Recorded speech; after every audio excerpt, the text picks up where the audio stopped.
Lovely to be here. Lovely to be here with you all. So we've got over 133 of you online at the moment and more joining. So it's amazing to have such a fantastic group here. And I'm really excited to talk to you and share this topic with you. It's something I've been studying for a really long time.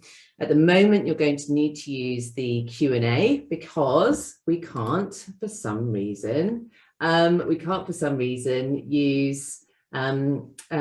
the chat. We're going to get to the bottom of it and see if we can figure that out.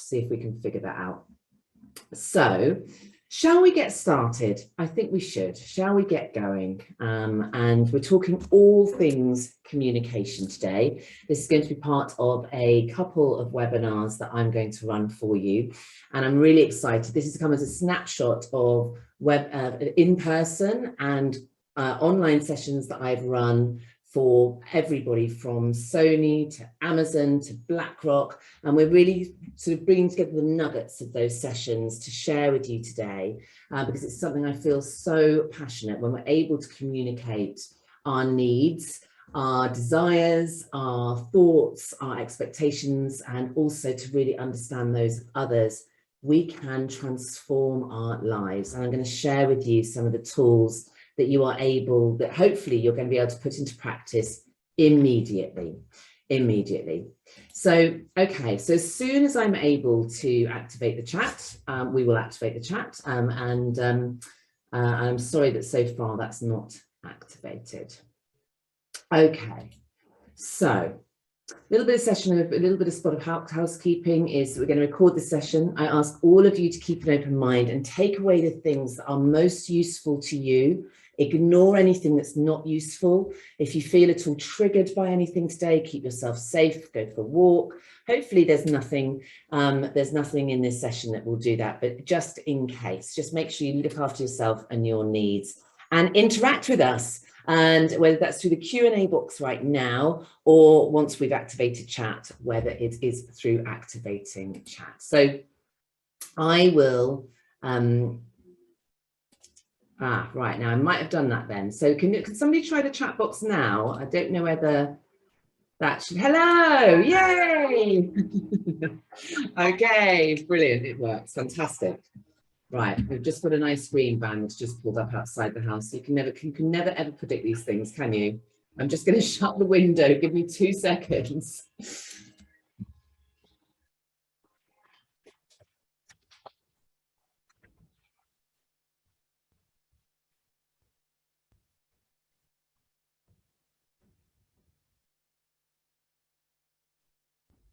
Oh, okay. Right. So here we all are. Good to be here with you all. Delighted to be here with you all. So let me introduce myself to you all initially.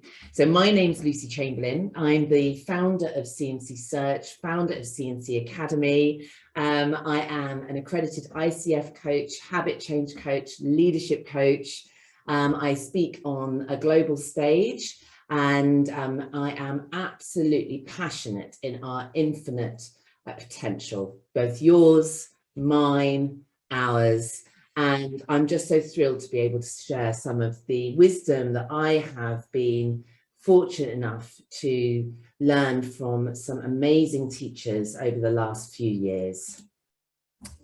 So ultimately, and this is the truth, the way that we communicate with ourselves and with others, and the way that we speak to ourselves and others determines the quality of our life. It determines the quality of our life. It is absolutely transformational when we are able to move from an inability to lean into challenging situations, from an inability to say what we really think and need, from an inability to really hear and understand, to being able to do all of those things with ease and grace. And I'm going to help take you some way today towards getting there. I mean, how many people here, just pop in the chat box for me, feel comfortable with more challenging and difficult conversations? How many people here feel comfortable with expressing their needs, with setting boundaries? How many people feel comfortable with their ability to deeply understand what other people are trying to say? because communication in Latin means to share. So it's simply sharing, and we are not always very good at that. And we're not always very good at hearing what somebody else says too. So it's really time to look at communication in a different way. We often refer to communication as a soft skill, yet in my experience, it is a life-saving, life-changing skill. It isn't a soft skill at all. Think about it. Every relationship breakdown you have had will have involved at some stage an emotional conversation, a misunderstanding, or a conversation you didn't have but should have done. Does that resonate with anybody else? Does that resonate with anyone else? And when you experience challenges at work with a boss or a colleague, it's generally down to the fact that you find it difficult to speak to them, or they say and do things that make you feel uncomfortable. So you avoid it and avoid them and avoid those conversations you need to have most. Most people in any form of crisis have difficulty in expressing how they're really feeling. And so the issues we face build up in their minds and we internalize them rather than talk them through. And certainly for me in my 20s and 30s, early 30s, that was how I survived a lot of the more challenging circumstances or situations that I went through. Sometimes we'll talk to people, but rather than listening, they quickly offer a solution or their opinion. Does that resonate as well when you're trying to have a share with somebody and they immediately try and fix whatever it is that's going on with you? Yep. I still have that sometimes in some of my really important relationships in my lives. So conversations have changed lives. They can change lives. And think of anyone that's inspired you. You know, I became a recruiter because of a conversation. I started my businesses because of a conversation. I started my training and development because of a conversation. The world has changed because people stood up and said they wanted to make a difference. Let's think about Gandhi, Martin Luther King, Rosa Parks, to name but a few. And yet, how often do we receive training in communication? Has anybody here had any formal communications-based training? Let me know if you have, because in my experience, when I'm speaking to groups, there are very few opportunities presented to us to have communications-based training. And we're not taught that skill, are we, of how to have difficult conversations, of how to lean into them, of how to use them as team-building experiences. And how often do we learn about each other and the difference we can make through listening? You know, and I have personally witnessed the results of this life-changing, life-saving skill. As an employer, if you're employing a team, you'll get many less complaints, more harmonious team, and those with greater abilities that sometimes lurk in the shadows around meeting rooms across the UK and the world will step forward with more ideas. You can implement change with greater impact, less resistance, and as a team member, you are going to be able to understand other people, open doors more easily, build deeper relationships, understand others, and then relate to other people in a much more effective way, from family to friends, to romantic relationships, to your colleagues. And you'll also understand why it can sometimes feel like no one is listening to you. Has anyone ever had that, where you feel like no one's listening to you, no one's hearing what I really need them to hear? Yeah, okay, we've had that, right. So every conversation we have is an opportunity to make a difference for our team, for other people, and for ourselves. And when we get to do some work on this particular skill, it will be fascinating to hear from you. And I want you to get back in touch with me and let me know the little shifts and changes that you've made and the impact that's had. There are so many of you that I haven't seen for ages, and I'm just sort of waving because I keep seeing you pop up. It's so lovely to see you and connect with you. Okay, so it's all about you. Every conversation, every conversation you have, everything you do, and remember that 85% of our communication is non-verbal. 85%. And if you ever had that thing where, I don't know, if you're perhaps in a conversation with your partner and you might say something like, but do you really love me? And they'll roll their eyes and say, yes, of course I love you. But of course, the body language in that eye roll sends out the message that you're dismissed, that you're unimportant, that the question you've asked is unimportant. So we come at the world from our perspective, don't we? And there's nothing wrong with that. But once you know this, it makes life a lot easier, especially when it comes to having more challenging conversations. And when you're talking to somebody, they are also coming at the world from their perspective, and it will never be the same. And if we can start to look at the world from other people's perspectives, it allows us to build rapport, and it gives us a much richer view and idea of what the world really looks like from lots of different lenses. And how can this work in communication, or how does it impact communication? Well, it means that we can preempt what somebody might be thinking or feeling. It means that we can also help to show the world from our perspective and have logical rather than emotionally led conversations. And that's what I want for all of you.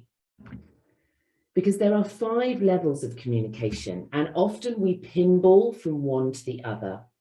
Often we move from problematic to skilled to standard to effective, but we want to get to level 5, conscious communication. And I'm going to take you from the bear to the chimp to the guru to help you understand a little bit about how that works in our brain. So problematic is unconscious, unclear, assumptions, biases, poor listening to skills, leading to misunderstandings and relationship breakdown. And when one person means by what they say and what another one understands is completely different. Standard is what we use most of the time and gives us the minimum that we need. This might be ordering a salad at a restaurant or sending an email. And because we're so time poor, we now think that nearly 90% of us spend our time in standard or problematic communication. It works well enough, but it doesn't invite any ability to deepen relationships. It's simply exchanges of information. Effectiveness is where some awareness is brought into our communication. And this is where we look at what's going on non-verbally as well as verbally. And it's the ability to start to pick up on cues and what's not being said, as well as what is being said. Then there's skilled, which is combining awareness, a high level of awareness.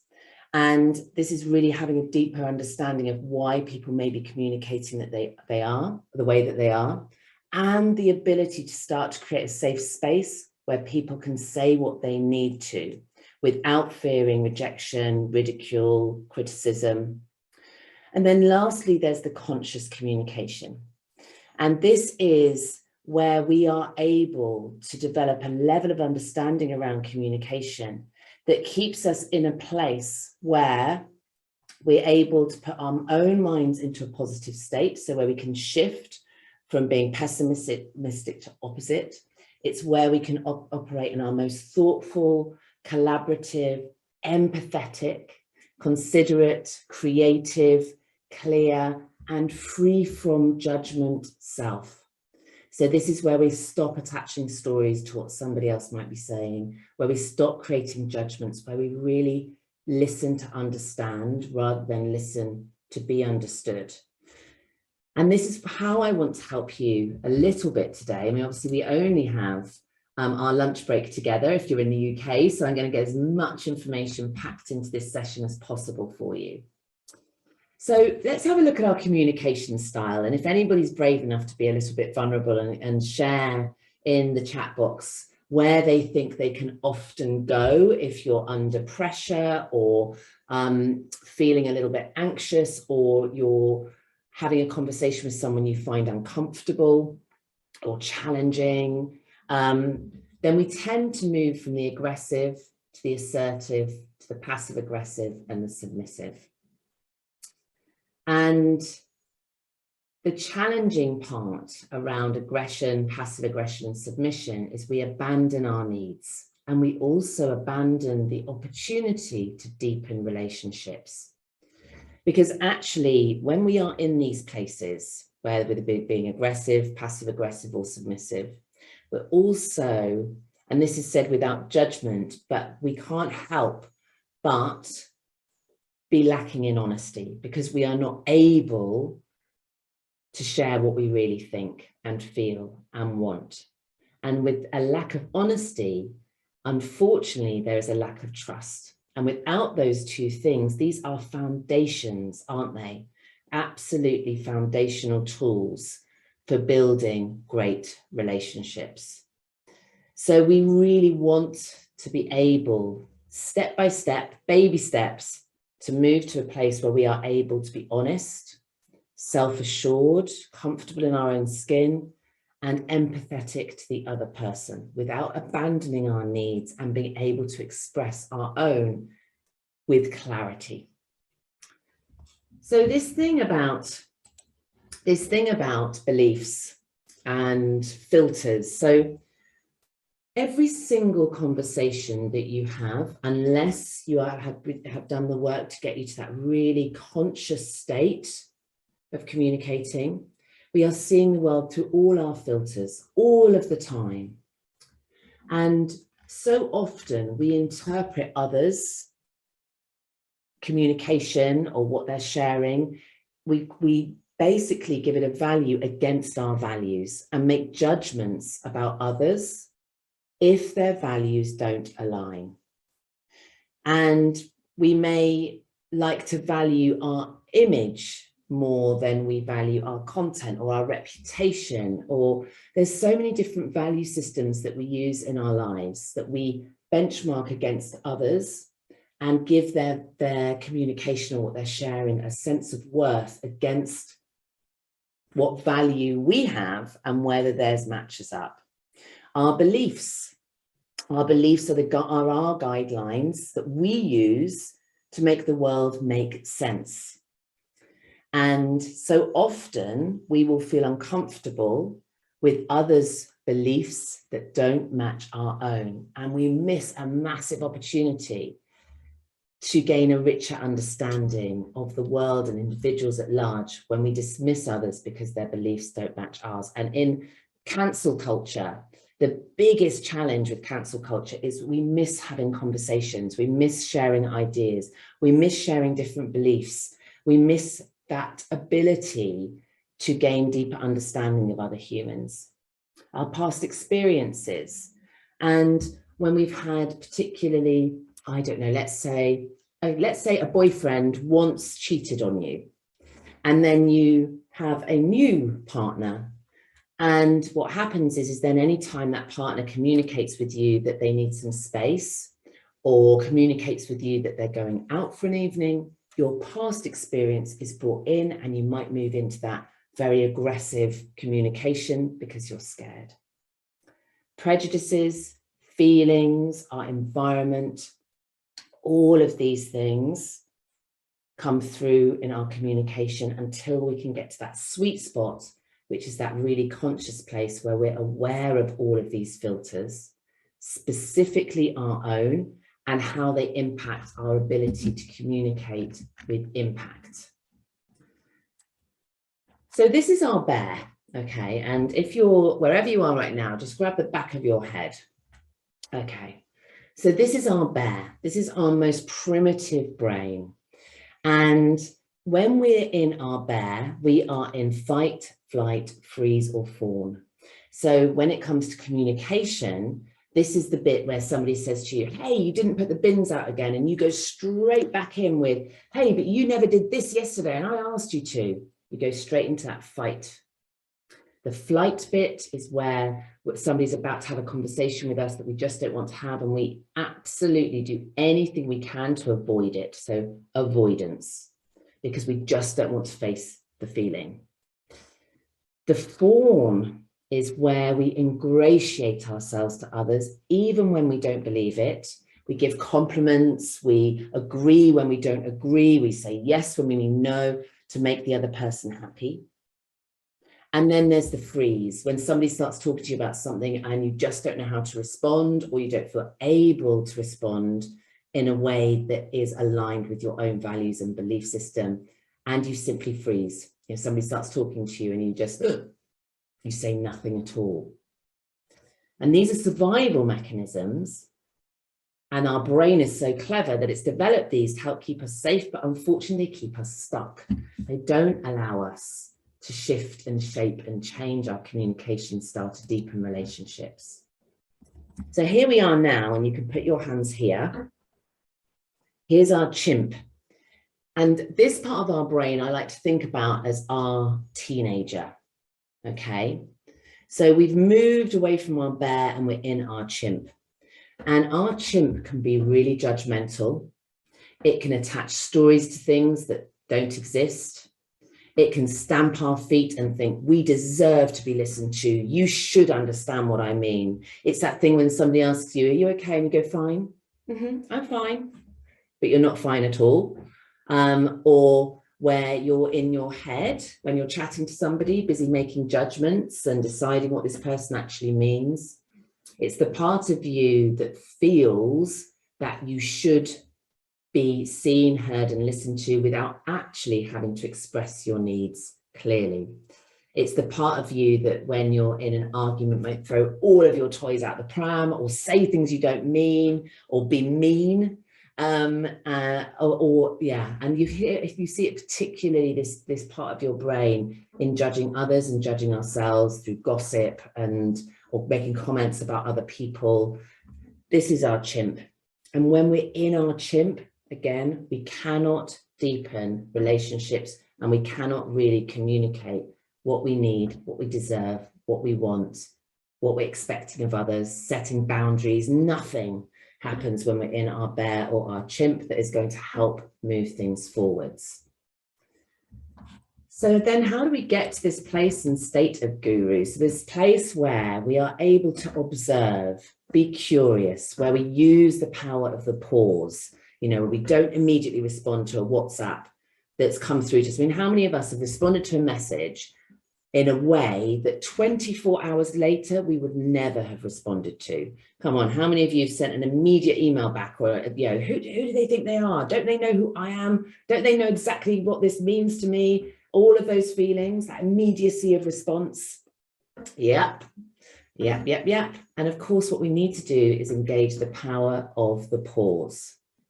Because when we are in that state, we're back in the bear normally, or we're in the chimp. We're in the bear, how dare you? I'm going to go on the attack. Or we're in the chimp, who the hell do they think they are? And don't they understand who I am? And how dare they speak to me that way? Okay. So we need to shift into this place, and this place where the power of pause can be engaged, this place in our brain where we can observe, where we can get curious, where we can also understand our triggers and respond accordingly, because we understand why we're in that state, and that we're going to take a moment to move from the bear to the chimp into our guru.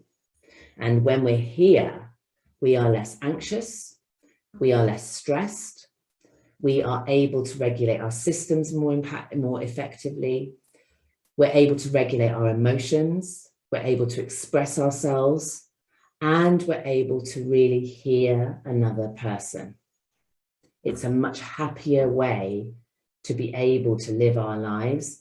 And it also opens 1,000,001 doors, whether it's from your relationships to career opportunities to collaborating. It doesn't stop. So again, I want you to be a little bit honest. And just when you are listening to others, are you combative? Are you waiting just to prove a point? Are you waiting just to express your needs? Are you waiting to fight back, especially if somebody's giving you feedback, and especially somebody that's giving you feedback you might not like? Are you in that place, or are you competitive? We've all heard that person, haven't we, when somebody's sharing something and immediately somebody else shares something that they see as even more sad, or even more bad, or even more wonderful, even more impressive. That competitive listening. Or passive. So you sort of listen in and out. You're sort of there, but you're not engaged. And then the last one, which again is this conscious communication piece, is this active listening, to really hear what the person is trying to say, to really try and understand the meaning behind the words, to really be able to empathize and to hear without needing to speak initially. And we can all slip into these different modes of listening, but we aren't actually listening unless we're in that active space. We're not listening. So just on that,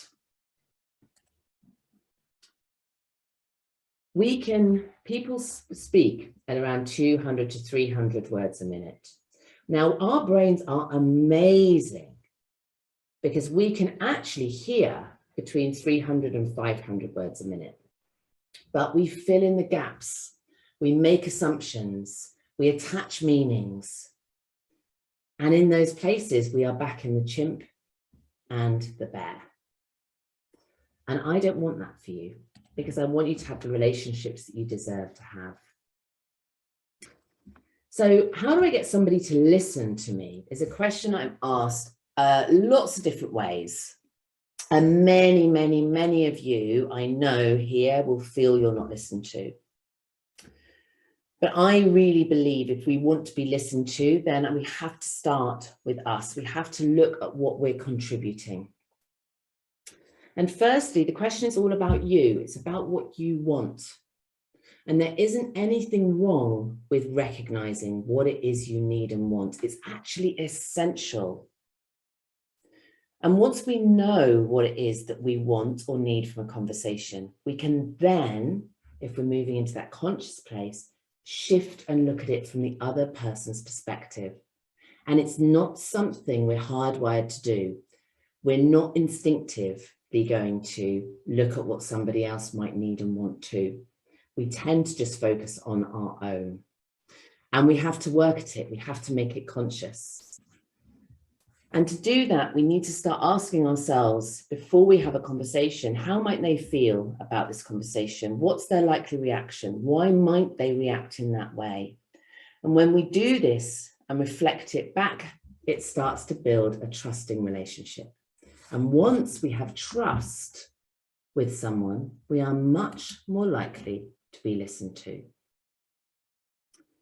So to take your listening skills to a whole new level, there are 4 different ways that you can do this.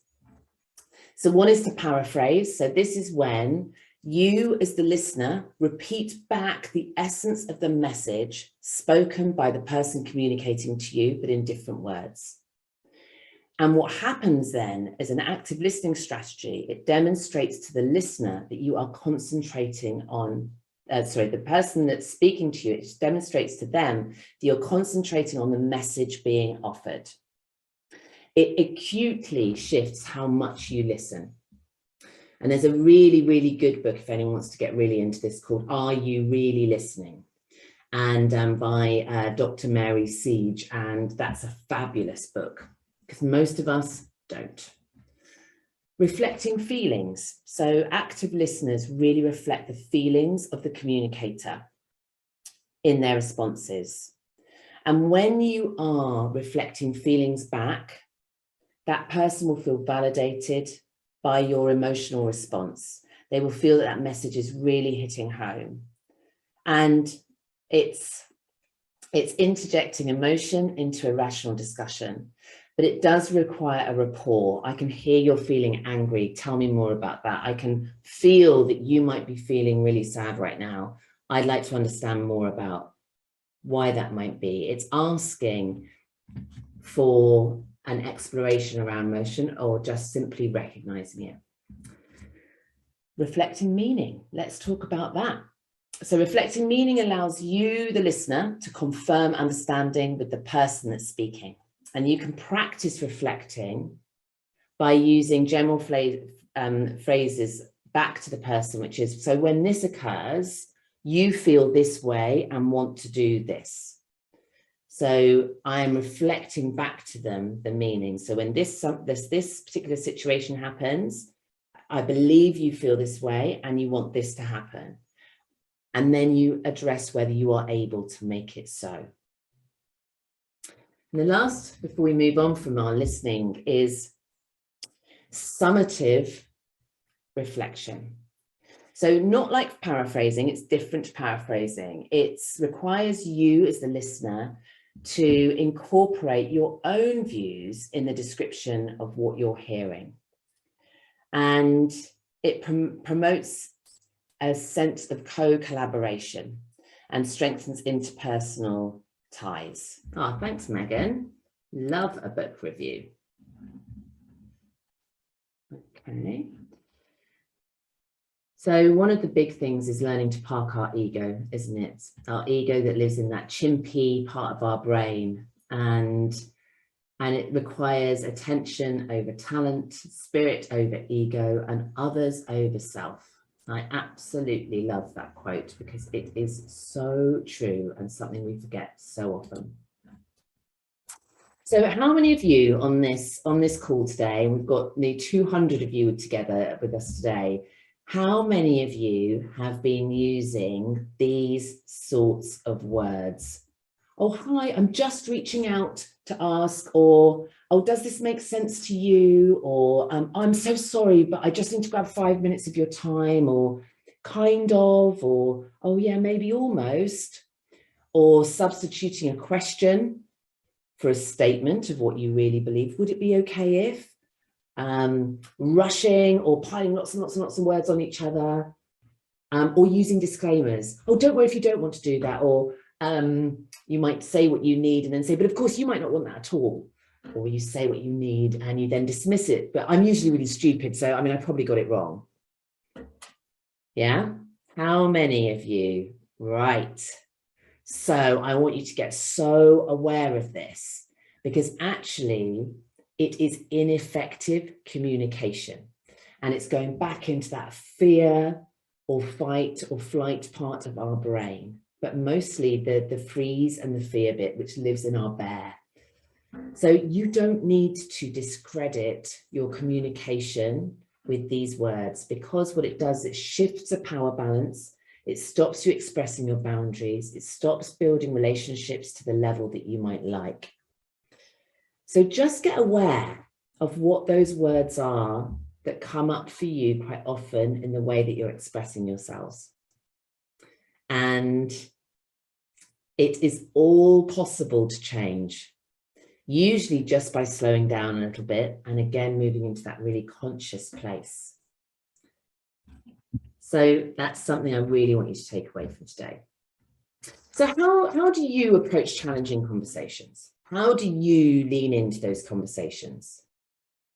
Or do you go back to what we've just discussed and say, oh, I'm so sorry, but I just need 5 minutes of your time. I feel a bit like this, but I don't want you to be annoyed. Or how do you lean in? So I know that some of you at the beginning of today's session said you felt really able to lean into challenging conversations. So I wonder for you what that looks like. How do you manage those? Because these are some small ways that you can take away from today that you can move into a conscious way of leaning into challenging conversations. Because actually, when we're able to work through challenges with other people, and let's face it, human beings are so enormously complex. We've already looked at all the different filters that we're seeing the world through all the time. And most of the time, people want the best for each other.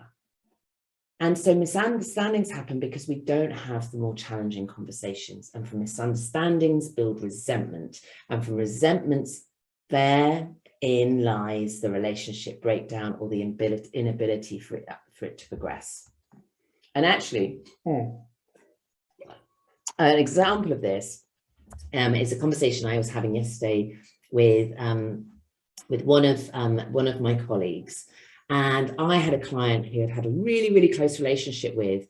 And then during COVID, I just hadn't heard anything, hadn't had any responses to my messages. And it got to the point where I started to attach all these stories. And because I'm conscious of these things, I was aware that I was attaching stories, perhaps she doesn't like me anymore. Perhaps she doesn't think I delivered when we last worked together. Perhaps. And actually, as luck would have it, I ended up speaking to this particular client yesterday who'd had loads going on in her personal life. We had a brilliant catch up and we're working together again.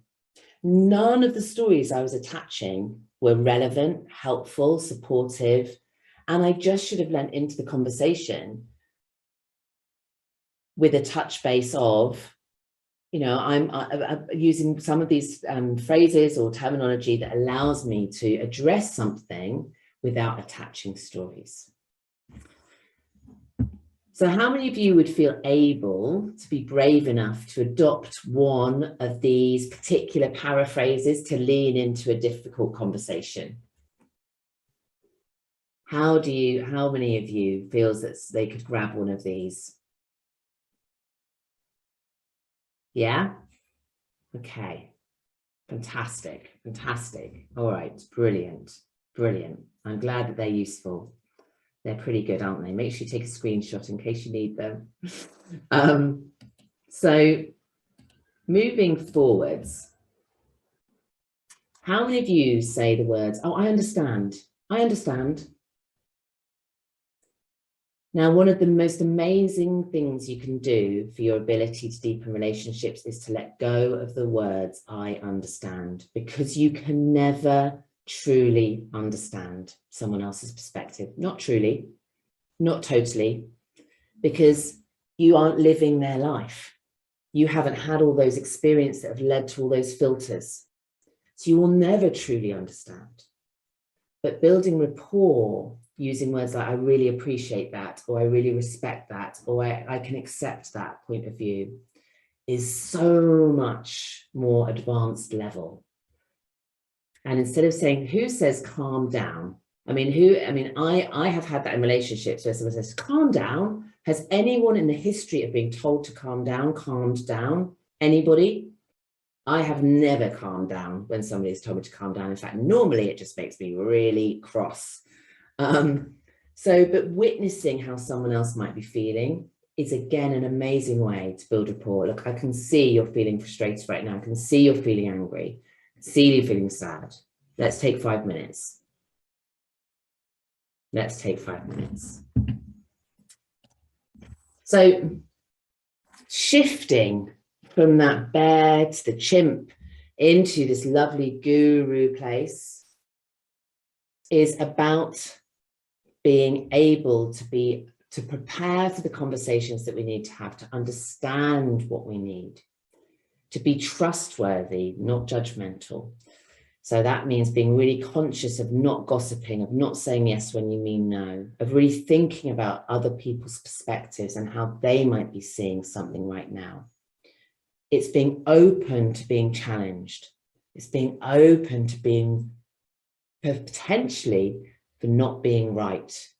But it's also about being courageous and not abandoning your values and your belief system or abandoning yourself in order, as you see it at the time, to make the peace. It doesn't need that. You can disagree and things can still be absolutely fine. Absolutely fine. So where can you work really proactively to build this conscious communication skill? Could you be more thoughtful? So could you consider the other person and their reaction, their need, their desires more? Could you look to collaborate more by being more open to other people's opinions, asking more curious questions, looking for the similarities over the differences? Could you deepen your empathy by really hearing how someone else sees the world and appreciating that and actively listening? Could you be more considerate? Could you be more considerate? Would that be possible for you to be more considerate? I wonder whether that's possible.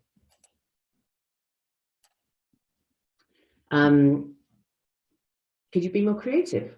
Could you think of more novel ways to reach somebody, to communicate with them? Could you be more clear? And the big one, is, could you let go of judging?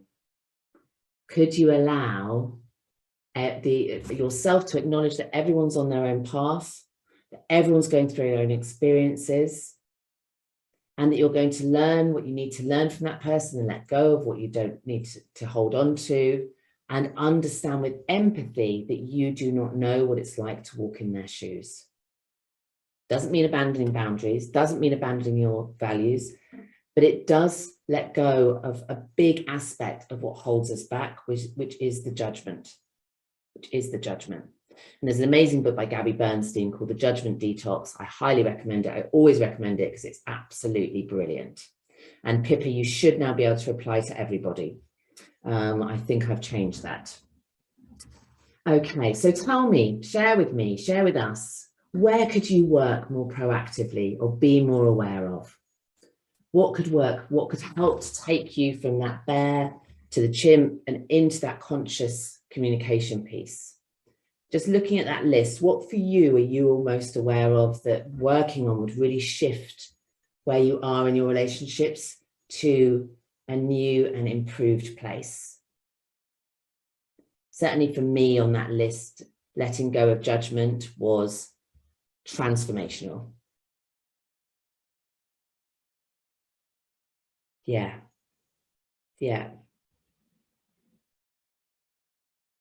Because when we're judging others, ultimately, we are normally harshly judging ourselves too. So there's a lovely byproduct of stopping judging others and looking for the understanding that also helps us to really support ourselves as well. Okay, so never forget that your words have power, so use them wisely. Never forget that. So let's have a look at a couple of takeaways, and I've got something just to share with you that's happening in September that I really want to share with you before you go today. But a couple of takeaways for you to use practically.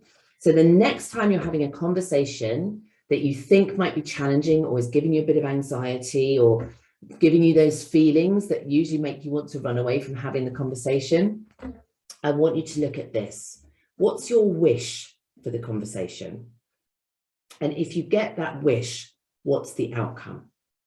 So it might be that I want to have a conversation with my husband about the way he doesn't always listen to me if I'm emotional, let's say.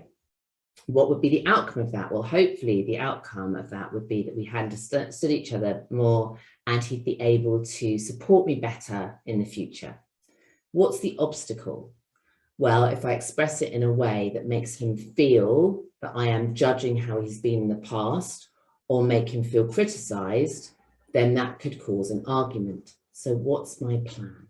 My plan is I am going to plan out what I'm going to say. I'm going to think about the language. I'm going to think about how he might feel. I'm going to think about his potential reaction, and I'm going to plan accordingly. So this whoop you can use for pretty much anything you ever want to achieve in life. And it requires you to get really conscious and really aware. So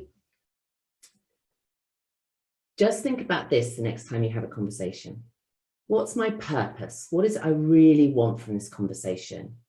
Then practice. What are you going to say? How are you going to say it? Get some perspective. Think about the other person. Think about their responses.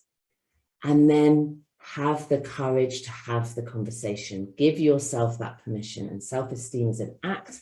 And every time you give yourself that permission, you are going to increase your self-esteem.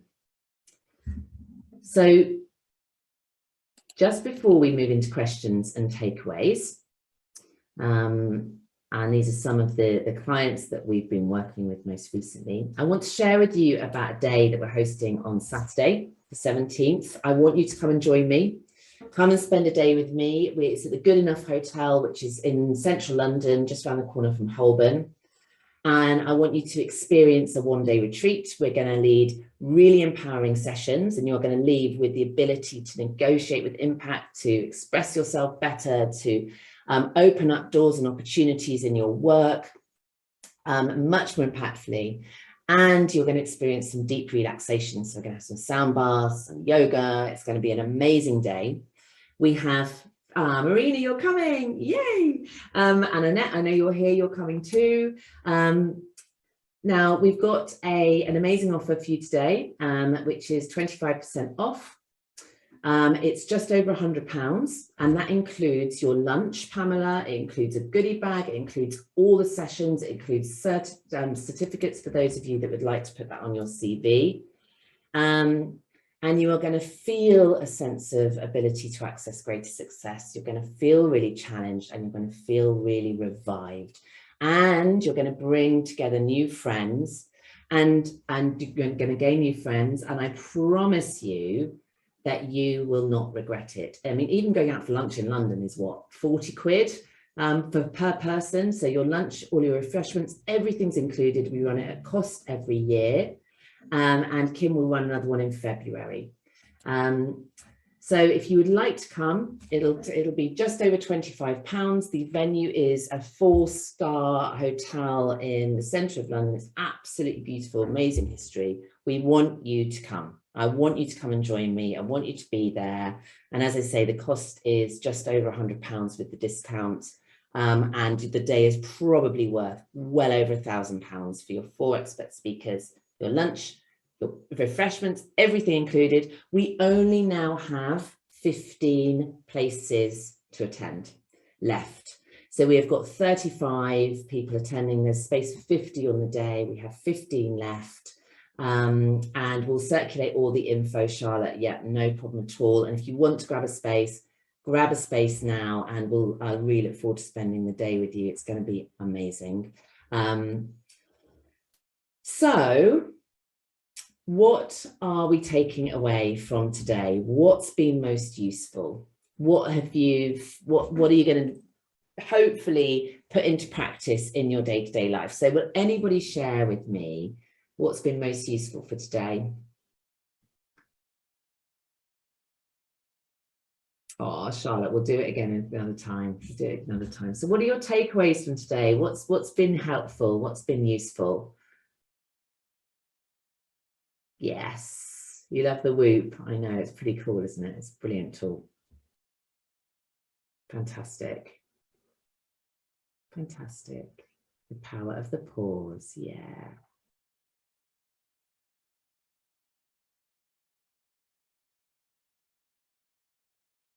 Does the link include the discount? No, Pippa, you need to use the code retreat25.